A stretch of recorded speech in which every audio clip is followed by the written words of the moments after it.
بسم اللہ الرحمن الرحیم۔ آج جو سوا پارہ پڑھا گیا ہے اس میں سورۃ النور کا بقیہ حصہ، پوری سورہ فرقان اور پوری سورۃ الشعراء تلاوت کی گئی ہے۔ اس سوا پارے میں خلاصے کے طور پہ 7 باتیں اہم ہیں۔ سب سے پہلی بات جو سورہ نور میں ہے، اللہ پاک نے ایمان والے مردوں کو، ایمان والی عورتوں کو حکم دیا کہ وہ اپنی نگاہوں کی حفاظت کرے، نگاہوں کو جھکا کر رکھے اور اپنی شرمگاہوں کو تھام کر رکھے۔ دیکھیں، 2 چیزیں ایک ساتھ ذکر ہوئی، یہ غور کی اور سمجھنے کی بات ہے۔ پہلے فرمایا کہ اپنی نگاہوں کو جھکا کر رکھے، یعنی نظر کا غلط استعمال نہ ہو، بد نظری نہ ہو۔ تو نتیجہ کیا نکلے گا؟ وَيَحْفَظُوا مِن فُرُوجِهِمْ۔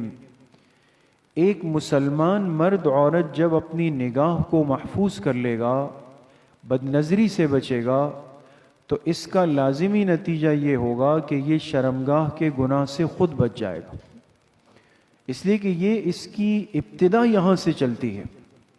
یہ جو بد نظری کو حرام کہا گیا، اور جناب رسول اللہ صلی اللہ علیہ وسلم نے النظر سہم مسموم من سہام ابلیس فرمایا یہ غلط نظر یہ شیطان کے زہر میں بجھے ہوئے تیروں میں سے ایک تیر ہے۔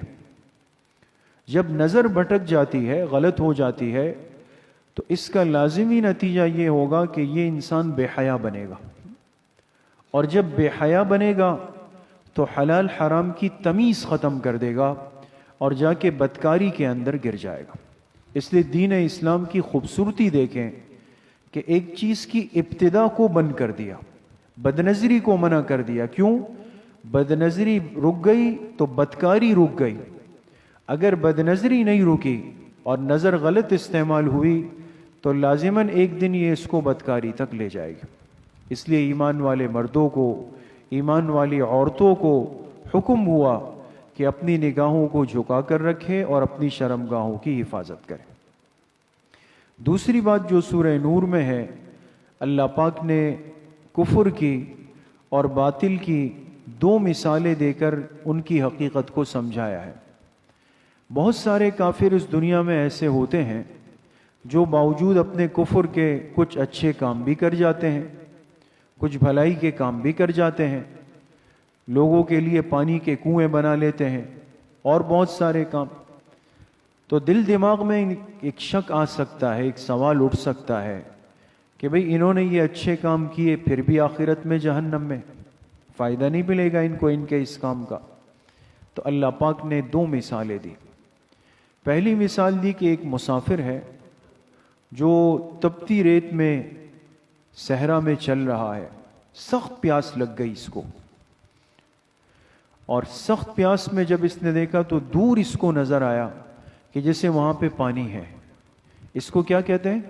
اس کو سراب کہتے ہیں۔ سراب یہ نظروں کا ایک دھوکہ ہوتا ہے، اور یہ عام طور پہ جب گرمی شدید ہو، آپ سفر میں ہو، آپ گاڑی میں بیٹھے ہو، آپ کو بھی نظر آئے گا کہ دور جیسے سڑک پہ آگے پانی بہہ رہا ہے، لیکن قریب جائیں گے تو لگے گا وہ اور آگے آ رہا ہے نا؟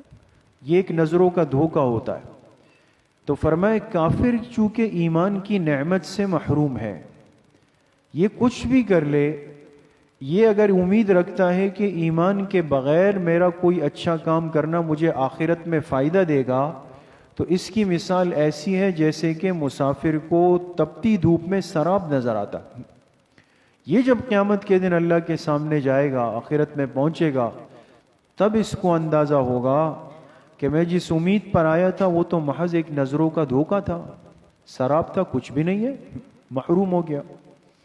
دوسری مثال دی کافر کی، ایک آدمی سمندر کی لہروں میں، موجوں میں ڈوب رہا ہے، اور سمندر بھی کوئی معمولی نہیں، وہ سمندر کے جس کی موجیں زبردست، ایک موج کے اوپر دوسری موج، اس کے اوپر دوسری تیسری موج، وہ اندر سمندر کی گہرائی میں۔ تو ایک تو سمندر کا اپنا اندھیرا ہے، اور پھر موجوں کے اوپر موجیں ہیں اور زیادہ اندھیرا ہے، اور پھر رات کا اندھیرا بھی ہے اوپر سے، تو 3 اندھیرے جمع ہو گئے۔ تو فرمایا یہ آدمی اس کیفیت میں ہوگا کہ اگر اپنا ہاتھ دیکھنا چاہے تو اس ڈوبتے ہوئے آدمی کو اس پانی میں اپنا ہاتھ بھی نظر نہیں آئے گا۔ کیوں؟ اس لیے کہ اندھیروں پہ اندھیرے جمع ہو گئے۔ کافر جب کفر اختیار کرتا ہے تو یہ صرف اللہ کی ذات کا تو انکار نہیں کرتا نا، پھر دین کے تمام شعائر کا، احکامات کا ایک ایک کر کے انکار کر رہا ہوتا ہے، اپنے لیے اندھیروں میں اضافہ کر رہا ہوتا ہے۔ ایمان کا نور تو ہے نہیں، جب قیامت میں جائے گا تو عذاب کے اندھیروں کے اندر پھنس جائے گا۔ تیسری بات، سورہ نور میں اللہ پاک نے ہماری گھریلو زندگی کے 3 آداب ذکر فرمائے جو بڑے اہم بھی ہے۔ ایک ادب کا تعلق تو ہمارے بچوں سے ہے، اولاد سے ہے۔ فرمائے ایک تو اولاد وہ ہے جو عاقل بالغ ہو جائے، سمجھدار ہو جائے۔ ان کی تو پوری ترتیب ہے کہ جو بالغ بچے ہیں، سمجھدار بچے ہیں، یہ تو گھر میں داخل ہو، کسی کمرے میں داخل ہو تو ضروری ہے کہ اجازت لے کر جائیں گے، یہ تو ضروری ہے۔ اولاد کی یہ تربیت کرنا ضروری ہے کہ اپنے گھر میں اور اپنے گھر کے کسی کمرے میں جائیں تو اجازت لے کر جائیں، کہیں خدا نخواستہ بے ستری نہ دیکھ لے کسی۔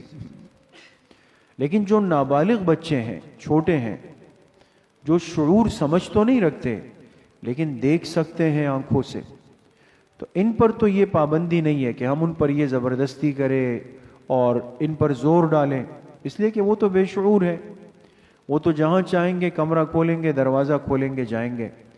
لیکن اللہ پاک نے فرمایا کہ ان بچوں کو بھی جو آنکھوں سے دیکھ کر سمجھ سکتے ہیں، بولنا شروع کر دیتے ہیں، باتیں کرنا شروع کر دیتے ہیں، 3 اوقات میں ان کو بھی پابند کرو، تربیت دو کہ بغیر اجازت نہ آئے۔ من قبل صلاۃ الفجر، ایک فجر کی نماز سے پہلے جو رات کا آخری حصہ ہے، یہ انتہائی آرام کا وقت ہوتا ہے۔ دوسرا ظہر کے قیلولے کے وقت، اور تیسرا عشاء کی نماز کے بعد۔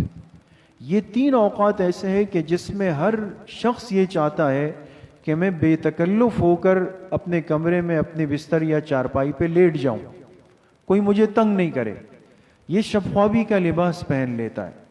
تو اب اس میں بڑا اندیشہ ہے کہ یہ اپنے بے تکلف انداز میں لیٹا ہوا ہے اور اس کا چھوٹا بچہ آ جائے اور وہ آنکھوں سے دیکھ لے، کوئی کیفیت دیکھ لے۔ تو مفسرین نے یہ بات لکھی ہے کہ جو بچہ آنکھوں سے دیکھ سکتا ہے تو اللہ پاک اس کی بینائی کی صلاحیت کو بڑھا دیتے ہیں، یہ اس چیز کو اندر محفوظ کر رہا ہوتا ہے۔ آگے چل کر خطرہ ہے کہ جو چیزیں اس نے دیکھی ہے خدا نخواستہ ان چیزوں کو ذہن میں لا کر بے حیا نہ بن جائے، اس میں بھی احتیاط کی گئی۔ دوسرا ادب یہ فرمایا کہ جب بھی گھر میں داخل ہو سلام کر کے داخل ہو، یہ مزاج بھی آج ہماری زندگی سے نکلا ہے۔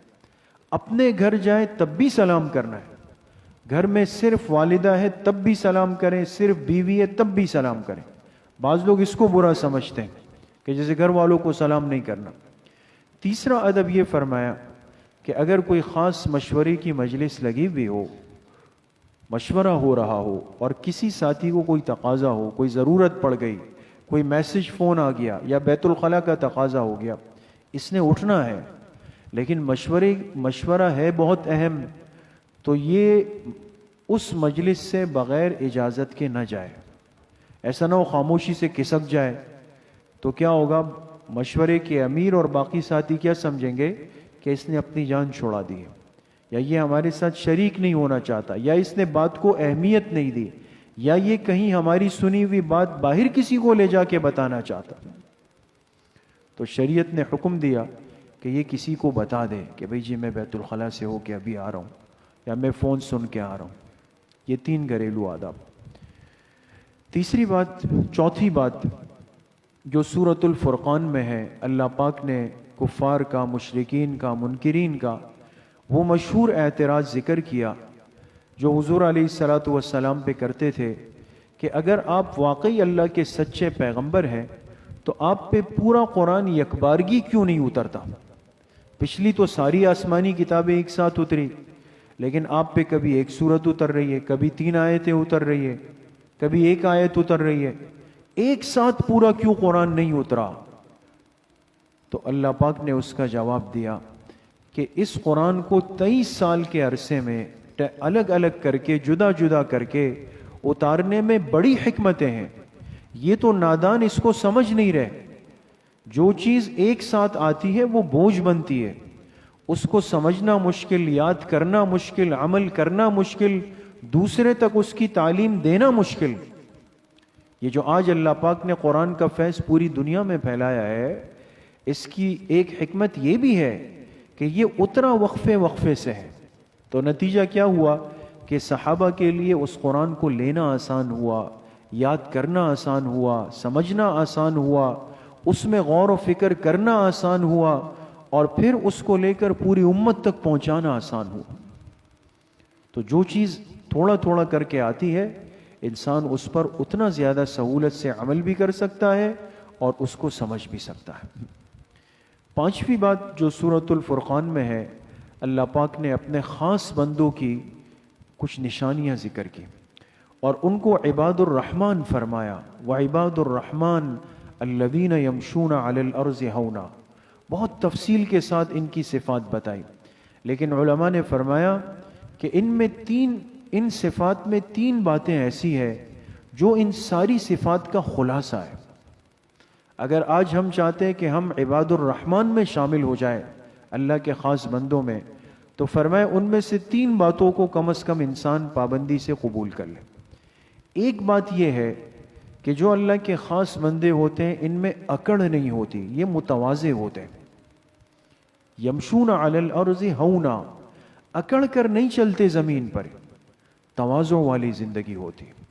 ایک دوسری چیز یہ ہے کہ جاہل سے اور جاہل کی بات سے اعراض کر کے چلتے ہیں.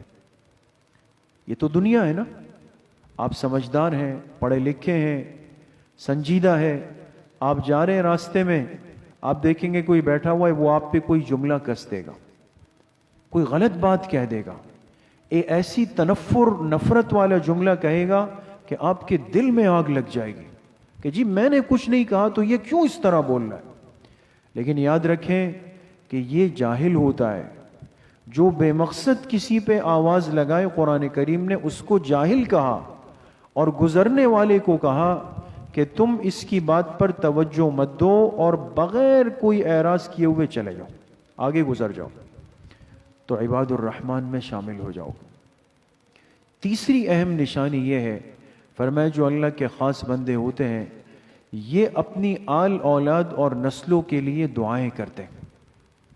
دعائیں آج ہم تو ہمارے لیے اپنے دعاؤں کے لیے وقت نہیں ہے، اولاد اور نسلوں کے لیے کیا دعائیں ہوں گی. اور غصہ زیادہ آ جائے تو بد دعائیں دینے میں تو ٹائم نہیں لگتا، خاص طور پہ مستورات پر. تھوڑی سی بچے نے شرارت کر لی یا کوئی کھٹ پٹ ہو گئی تو فٹ سے اس کو بد دعا دے دی. یہ نہیں دیکھا کہ بھئی اجابت کا وقت ہو، قبولیت کا وقت ہو، کل مصیبت میرے گلے آئے گی. تو اس لیے اللہ کے جو خاص بندے ہوتے ہیں یہ کیا کرتے ہیں، اپنی نسلوں کے لیے دعائیں کر کے چلے جاتے ہیں. اور پھر پتہ نہیں یہ دعا کس کو جا کر کب لگ جائے، اللہ کس کو قبول کر لے آپ کی نسل میں، وہ آپ کے لیے ذخیرہ آخرت بن جائے. چھٹی بات جو سورۃ الشعراء میں ہے، اللہ پاک نے ترتیب سے 7 پیغمبروں کے قصے ذکر فرمائے، 7 انبیاء کے. حضرت موسیٰ علیہ السلام، پھر حضرت ابراہیم علیہ السلام، پھر حضرت نوح علیہ السلام، پھر حضرت ہود علیہ السلام، پھر حضرت صالح علیہ السلام، پھر حضرت لوط علیہ السلام، اور آخر میں حضرت شعیب علیہ السلام. 7 پیغمبروں کے قصے ذکر کیے اور انہوں نے جو اپنے انبیاء کے ساتھ بدسلوکی کی اس کا ذکر کیا، اور پھر اس کے نتیجے میں جو اللہ کی ان پر پکڑ آئی اس کا بھی ذکر کیا. یہ سارے واقعات اللہ پاک نے اپنے آخری پیغمبر کو سنائے، آپ علیہ السلام کو سنائے، اور آپ کو تسلی دی کہ آپ ان مشرکین مکہ اور قریش کی باتوں سے پریشان نہ ہو. یہ تو ہمارا ضابطہ ہے، جو ہمارے دین کو لے کر، دین کے کام کو لے کر چلے گا اس کو اپنوں کی بھی سننی ہے، پرایوں کی بھی سننی ہے. دین تو اسی کا نام ہے، دعوت تو اسی کا نام ہے، قربانیوں کے ساتھ چلنا ہے. بس تم جڑے رہو، محنت کے ساتھ لگے رہو. باقی جنہوں نے یہ کام کیا ہے ان کے ساتھ کیا انجام ہوگا یہ میرے حوالے کر دو، پھر میں ان کے ساتھ کیا کرتا ہوں. ساتویں آخری بات سورۃ الشعراء میں، اس سورت کا نام ہی آپ غور کریں سورہ شعراء ہے. شعراء یہ شاعر کی جمع ہے. شاعر آپ جانتے ہیں کہ جو الفاظ کو ایک نظم کی شکل دے دے، ایک جملے کو نظم بنا دے. اللہ پاک نے فرمایا وَالشُّعَرَاءُ يَتَّبِعُهُمُ الْغَاوُونَ، جو شاعر ہوتے ہیں یہ گمراہی کے راستوں پہ چلتے ہیں. تو گویا اللہ پاک نے پسند نہیں فرمایا شعر و شاعری کرنے کو. اس کو بھی سمجھ لیں کہ اس سے مراد وہ شعر و شاعری ہے کہ جو خدا نخواستہ کفریہ باتوں پر، شرکیہ باتوں پر، گناہ کی باتوں پر اور ناجائز عشق و معاشقے کی باتوں پر مشتمل ہو. عام طور پہ ہمارے ہاں جو شعر و شاعری ہوتی ہے اگر آپ اس پہ غور کریں تو اس میں اور کیا ہوتا ہے، کوئی ایک فرضی محبوبہ بنا لے گا کہ اس کی آنکھیں ایسی، اس کے ہونٹ ایسے اور اس کے فلاں ایسے، اور میں اس کے غم میں ساری رات جاگتا ہوں. اب کون ہے کیا ہے، حقیقت کوئی نہیں، لیکن ایک فرضی نظم بن گئی، شعر و شاعری بن گئی اور جناب علی یہ شاعر بن گئے. یہ منع ہے. ہاں جو شاعری، جو اشعار حکمت پر، عبرت پر، دین پر، حضور علیہ السلام اور صحابہ اہل بیت کی محبت پر مبنی ہو، یہ تو بہت بڑا عمل ہے. خود کئی صحابہ جو ہیں وہ شاعر تھے. حضرت حسان ابن ثابت، عبداللہ ابن رواحہ، حضرت زید ابن ثابت رضی اللہ عنہم، یہ وہ صحابہ تھے جن کو شعراء الرسول کہا گیا کہ یہ آپ علیہ الصلاۃ والسلام کے شاعر تھے، اور آپ غزوات کے موقع پہ ان سے باقاعدہ اشعار پڑھواتے تھے کہ ایسے اشعار پڑھو جن سے جذبہ جہاد ہمارے اندر پیدا ہو جائے. تو بے مقصد کی شاعری اور اس میں ابتلا کرنا یہ ناپسندیدہ ہے، لیکن جو مقصد کے اشعار ہو اس کو انسان سن بھی سکتا ہے اور پڑھ بھی سکتا ہے. اللہ پاک صحیح عمل کی توفیق نصیب فرمائے.